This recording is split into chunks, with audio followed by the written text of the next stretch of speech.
Terima kasih, masih bersama YPB Movie. Masih melanjutkan part sebelumnya. Setelah babak pertama selesai, juri menginfokan untuk istirahat selama 12 jam. Peserta bisa tidur, makan atau menikmati kamar apartemen turnamen ini.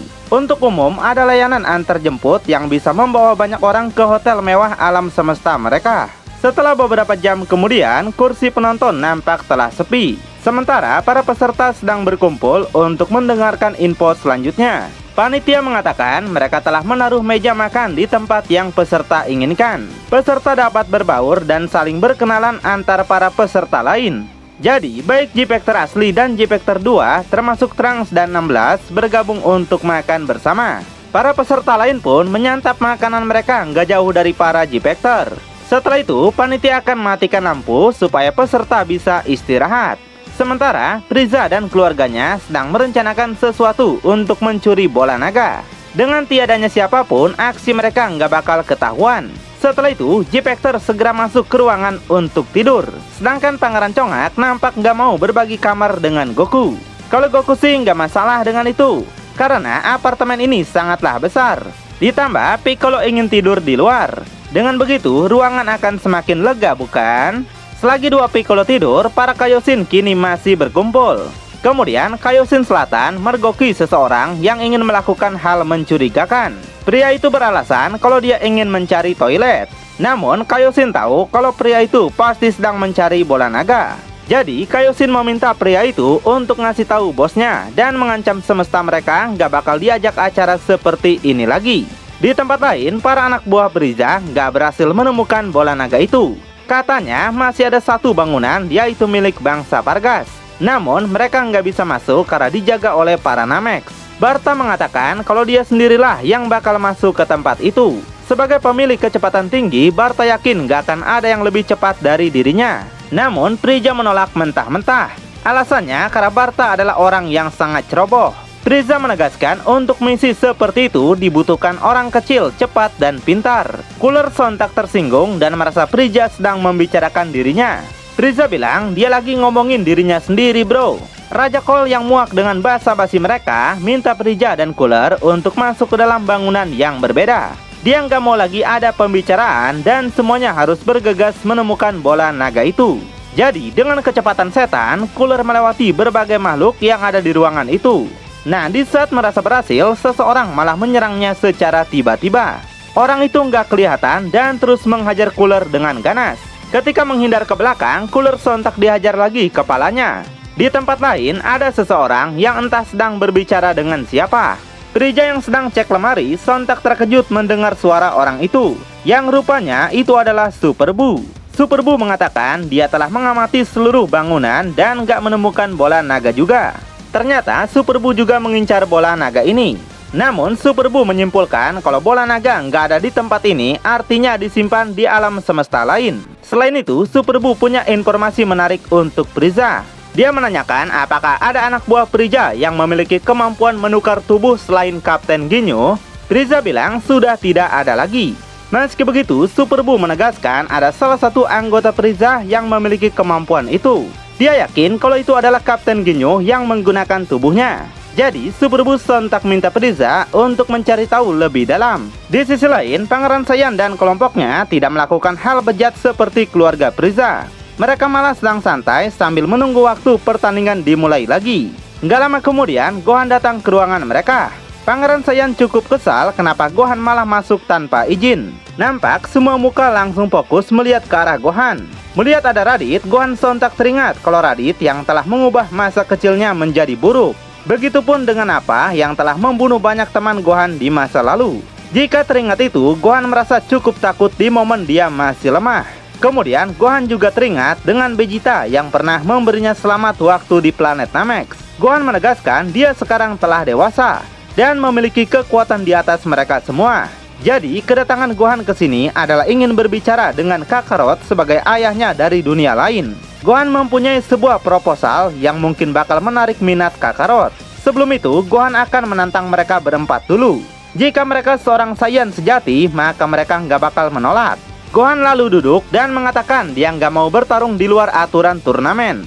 Tapi konyolnya, Gohan malah mengajak mereka untuk adu panco. Gohan juga memperkenalkan dirinya sebagai G-Factor asli dari semesta ke-18. Dan alasan Gohan gak ikut turnamen, dia merasa jadi paling lemah dari kelompoknya.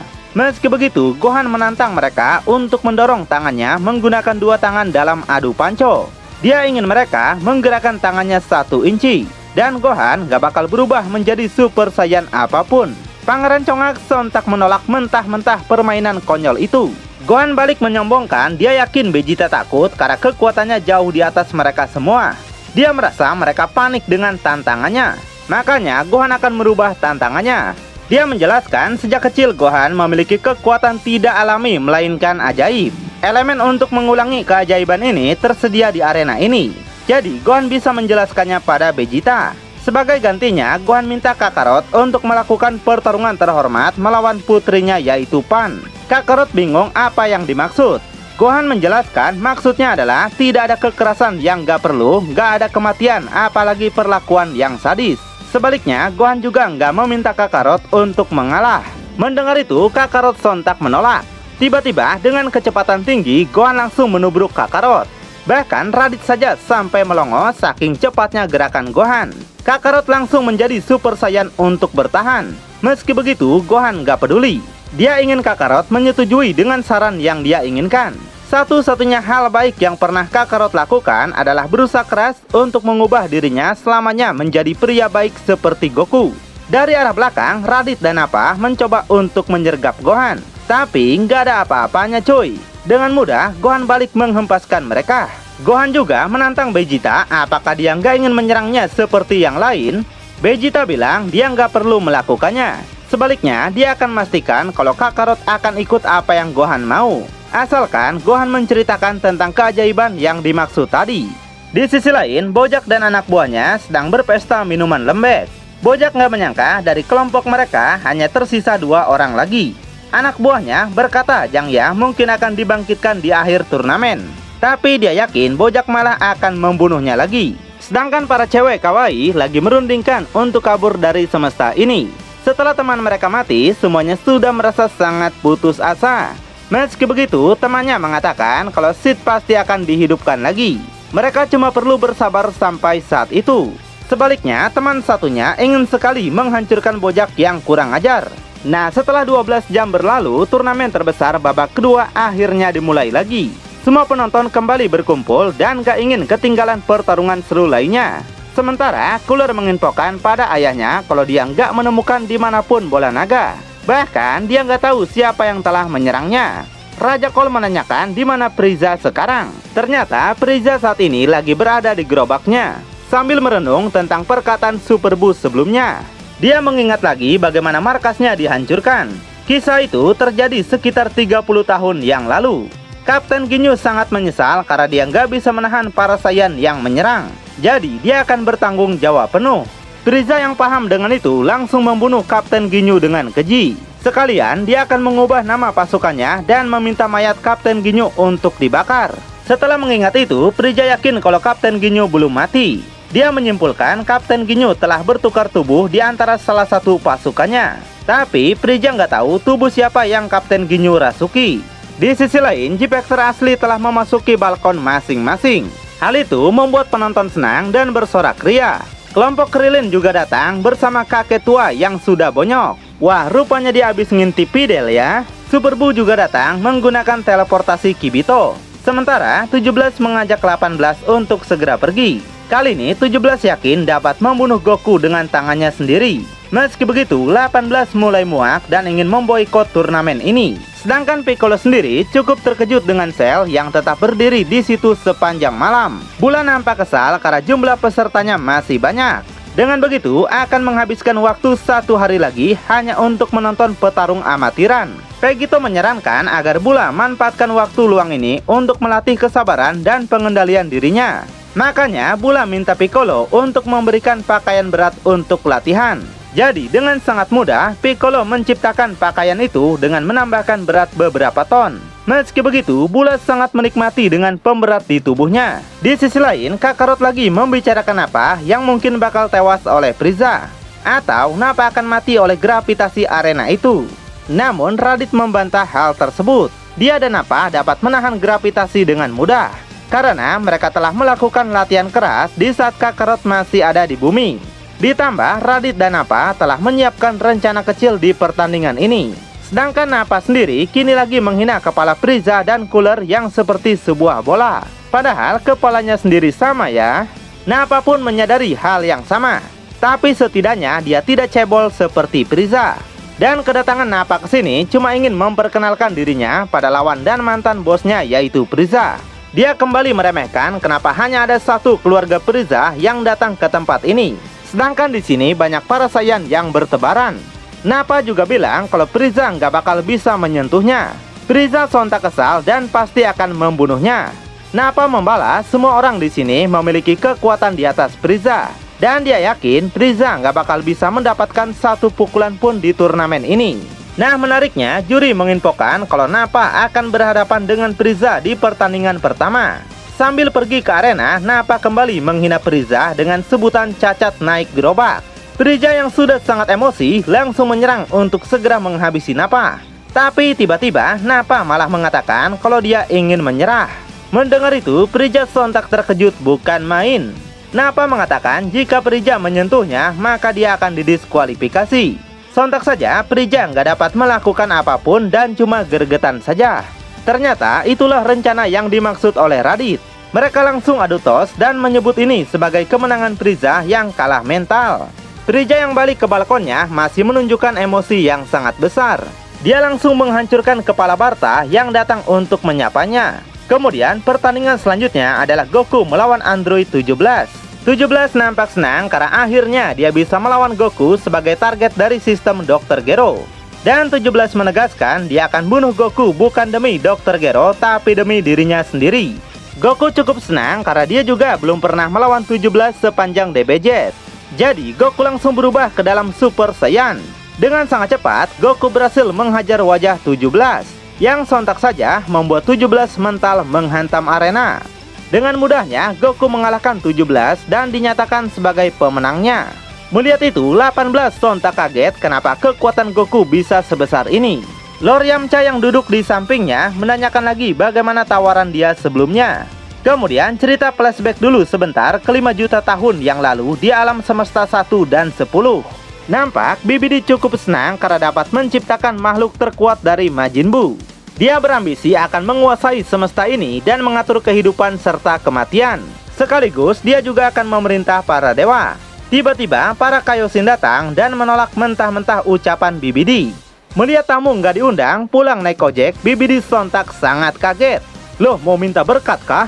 Kaioshin awalnya nggak percaya, tapi setelah melihat Majin Buu, akhirnya mereka percaya dengan info yang mereka dapat.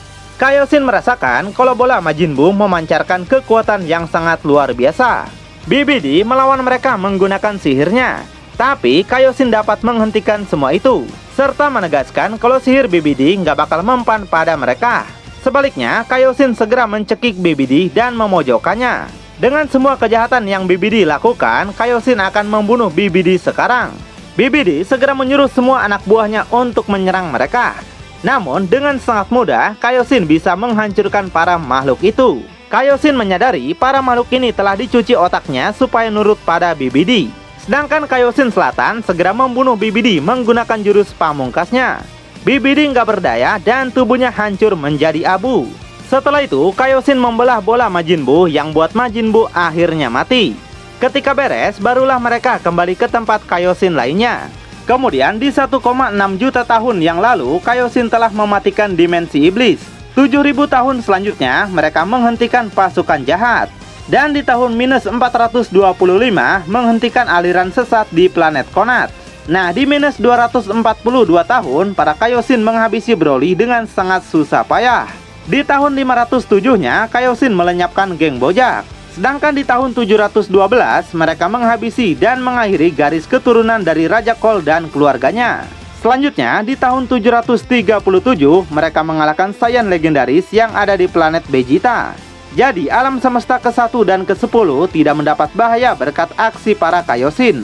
Tapi pada titik tertentu kedua alam semesta ini menjadi berbeda. Dan di semesta ke-1 bangsa Pargas menciptakan turnamen antar alam semesta. Mereka adalah para Kaioshin yang sekarang ikut dalam turnamen itu ya. Lalu cerita pindah lagi ke masa sekarang. Saat ini pertandingan kembali dimulai antara Kaioshin Selatan melawan Majin Buu. Dai Kaioshin mengingatkan apakah Kaioshin Selatan tahu tentang Majin Buu yang mereka bicarakan semalam. Kaioshin sontak paham akan hal itu. Mendengar itu, Dai Kaioshin jadi lega. Setelah itu, Kaioshin segera meluncur ke tempat arena. Bundut nampak masih santai dan cuma ketawa saja. Sedangkan Kaioshin langsung menaikkan aura ki-nya sangat besar. Bundut makin ketawa dan anggap ini sangatlah menyenangkan. Kemudian Kaioshin langsung menyerang dengan ganas. Dia berhasil memukul Bundut. Lalu dilanjut dengan serangan pukulan bertubi-tubi. Bundut sampai nyungsep dan gak dapat melakukan apapun. Meski begitu, Bundut bangkit lagi dan merasa sangat senang dengan serangan tadi. Melihat itu, Kaioshin sadar kalau dirinya yang lain telah diserap oleh Majin Buu. Dan sebab itulah Majin Buu memiliki pertahanan yang sangat luar biasa. Kemudian Bundut balik menyerang dengan ganas. Dia melancarkan pukulan tapi masih dapat Kaioshin hindari. Tapi tiba-tiba kaki Bundut berhasil mengenai wajahnya. Kaioshin gak menyangka Bundut yang awalnya hewan liar kini bisa melakukan strategi pertarungan. Makanya Kaioshin segera menyerang lagi. Meski begitu, Kaioshin gak dapat mengenai pukulannya lagi sekarang. Bundut bahkan mengejeknya yang membuat Kaioshin cukup kesal. Tiba-tiba Bundut balik menembakkan laser besar. Sontak saja Kaioshin gak bisa menghindar hingga menghancurkan lantai arena. Kaioshin masih selamat dan tahu hal yang Bundut butuhkan sekarang adalah keluarga yang menyayanginya. Baginya pertarungan ini sangatlah menyenangkan. Tapi jika berlangsung lama maka dia akan kalah. Oleh karena itu Kaioshin bersiap untuk menggunakan jurus andalannya. Melihat besarnya energi itu, Bundut sampai panik. Kaioshin menyadari ketakutanlah yang memunculkan Bundut untuk menyerap seseorang. Jadi dia yakin Bundut ingin menyerapnya. Super Buu yang melihatnya teringat juga dengan kenangan buruk itu. Bundut sontak meledakkan aura ki-nya untuk melepaskan banyak pecahan daging di tubuhnya. Sedangkan Kaioshin segera menembakkan lasernya. Saat ini tubuh Kaioshin telah ditempeli oleh banyak daging Bundut. Setelah itu Bundut langsung menyerap Kaioshin dan bersatu ke dalam tubuhnya. Di dalam tubuh Bundut sendiri, Kaioshin ternyata menggunakan pelindung supaya nggak bisa diserap. Tujuan Kaioshin ingin diserap agar dia bisa menemukan para Kaioshin lain. Dan ternyata semua itu adalah rencana Gohan yang ngasih tahu pada semua Kaioshin sebelumnya. Meski demikian, Kaioshin gak menemukan para Kaioshin yang diserap. Majin Buu ini berbeda dari apa yang dikatakan Gohan. Dan Kaioshin menyimpulkan orang yang telah diserap dalam waktu lama kepompongnya akan hilang serta mereka nggak bisa dibebaskan lagi. Di luar sendiri, karena waktu telah lebih dari 10 detik, maka Majin Buu dinyatakan sebagai pemenangnya. Untuk pertandingan UP sendiri, dia menang tanpa bertarung karena semesta ke-10 sudah tiada. Di saat Majin Buu kembali, Kaioshin keluar di hadapan mereka. Yang tentu saja sontak membuat semua orang kaget. Kaioshin gak bisa menemukan siapapun karena telah menyadari semuanya.